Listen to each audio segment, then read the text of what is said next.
अबे भाई इस पे कहाँ लगा रहा है, दूसरी आ रही है उस पे लगाएंगे। आ जाओ, यहीं रख दो, यहीं रख दो।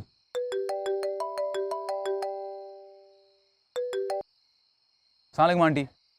सैफ बेटा, वर्दा वॉशरूम में गिर गई है। उसे लेके हॉस्पिटल जाना है, मुझे कुछ समझ नहीं आ रहा।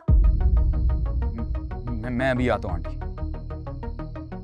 यार इमरजेंसी होगी, मुझे जल्दी से क्या वो सब खैरियत है? हाँ बस मुझे जाना है।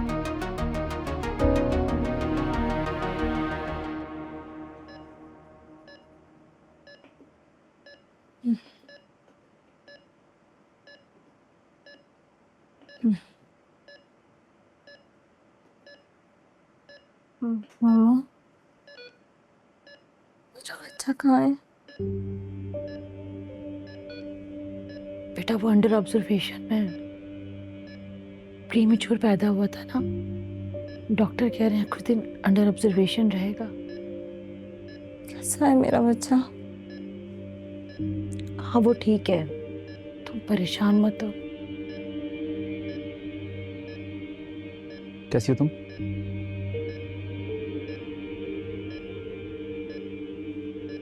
किसने बुलाया है? मैंने बुलाया था। सैफ की वजह से तो जान बची थी तुम्हारी और बच्चे की। अगर ये वक्त पर नहीं पहुंचता तो पता नहीं क्या हो जाता।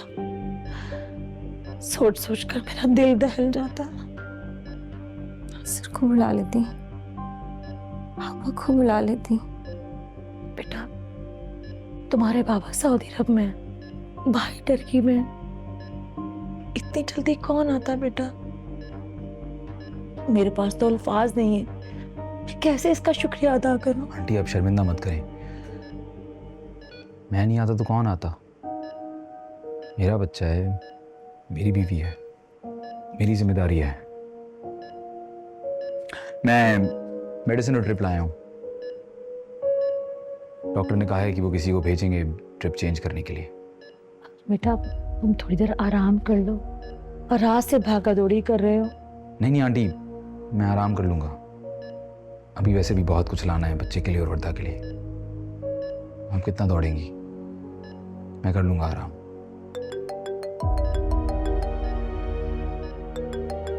एक सेकंड में कॉल लेकर आता हूँ। हेलो जी, अस्सलाम वालेकुम मम्मी। वालेकुम अस्सलाम। बेटा वर्दा कैसी है?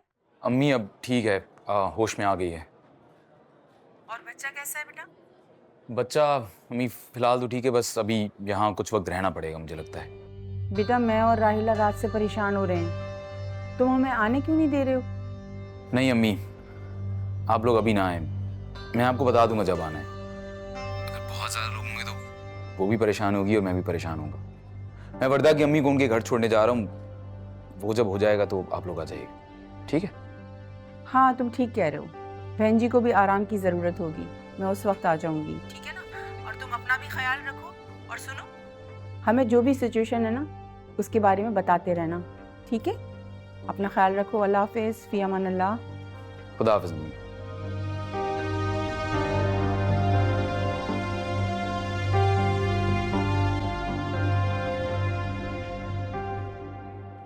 मेरा दिल जानता है, जब तुम उस हालत में थी मुझे तो सिर्फ सैफ का ख्याल आया। तुम्हें तो बेहोश देखकर मुझे लगा था सब कुछ खत्म हो गया, सब कुछ खत्म। मगर सैफ फरिश्ते की तरह आया वक्त पर। और अब देखो, तुम्हारी और बच्चे की जान बच गई, वरना मैं खुद को माफ नहीं कर पाती कभी।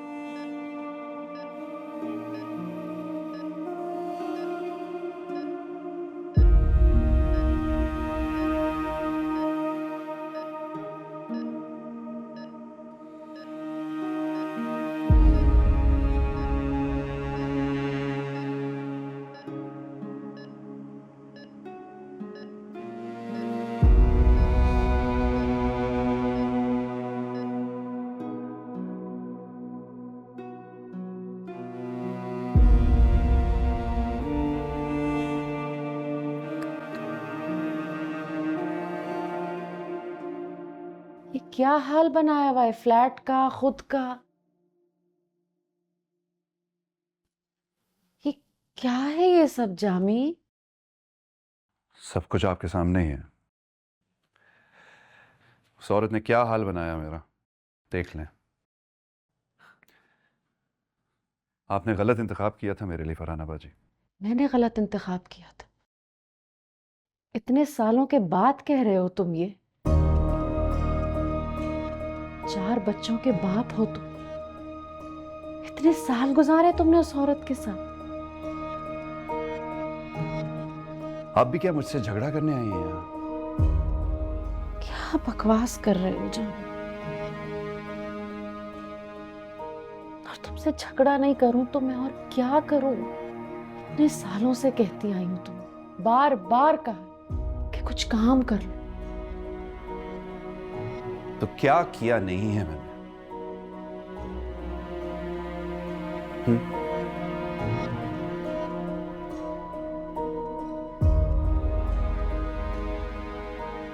कितनी बार कारोबार करने की कोशिश की, लेकिन मेरी तकदीर ही खराब है और ऊपर से उस औरत की किस्मत भी। उसको मत कोसो, खुद को कोसो। उल्टे सीधे कारोबारों में सिर्फ अपना ही नहीं बल्कि अब्बा जी और हमारा पैसा भी डुबाते रहे हो तुम। और आखिर में आकर अपना घर भी बर्बाद कर ली, सब तबाह कर ली। क्या कहूं मैं ज़ेबा से? फरहाना बाजी, मैं अपनी हैसियत का जितना कमा सकता था उतना कमाता रहा हूं और उन सबको खिलाता रहा हूं। ये जब से उसके बेटे की कमाई शुरू हुई है ना, सादे ही जुबान लग गई उस औरत को। तुम सुन रहे हो? तुम क्या कह रहे हो? उसका बेटा? अरे तुम्हें तो खुश होना चाहिए कि तुम्हारा जवान बेटा इतनी कम उम्र में कमाने लगा। तुम्हारी बेटी की इतने अच्छे घर में शादी हो गई, अपना क्या होता? बाजी, आप पाकिस्तान आए ही क्यों हैं अगर आपने सिर्फ मुझसे ही बात करनी थी? यास्मीन से मिली थी मैं। उसके ताने और तंज सब सुनकर आ रही हूं। कुछ जवाब ही नहीं था मेरे पास। शर्म से नजरें झुकी हुई थी मेरी उसके सामने।